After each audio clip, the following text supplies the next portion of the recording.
محیط علم یک دانشمند والاست.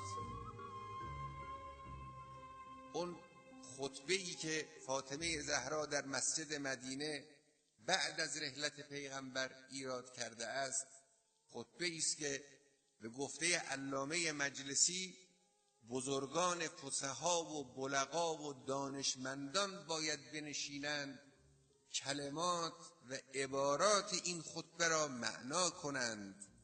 اینقدر پرمغز است. از لحاظ زیبایی و هنری این سخن فاطمه زهرا مثل زیباترین و بلندترین کلمات نهج البلاغه است. در حد سخن امیرالمؤمنین فاطمه زهرا می رود در مسجد مدینه، می ایستد در مقابل مردم و ارتجالاً حرف می زند.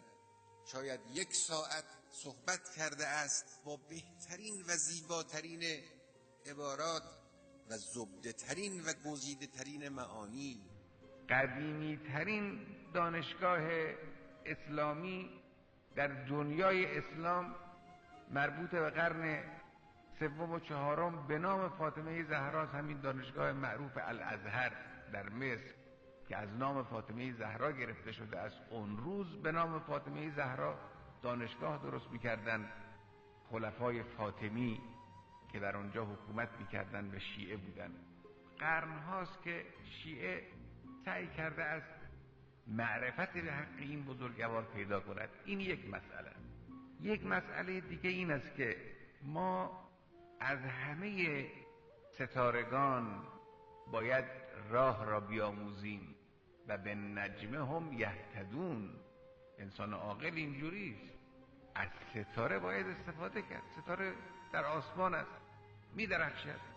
اونجا یک عالم عظیمی است. مگر این ستاره همین است که من شما می‌بینید؟ بعضی از همین ستاره هایی که در آسمان شما سوسو میزنند مثل یه نقطه، یک کهکشانی هستند از این کهکشان راه شیری که شما میبینید که میلیاردها ستاره داخل این کهکشان راه شیری است. میگن اون ستاره سوسوزن از این کهکشان بزرگتر است. قدرت الهی که حد و اندازه‌ای ندارد. ولی من و شما یه ستاره درخشانی او رو میبینیم. خب حالا چی؟ انسان عاقلی که خدا به او چشم داده است باید از این ستاره استفاده کند برای یک چیزی در زندگی.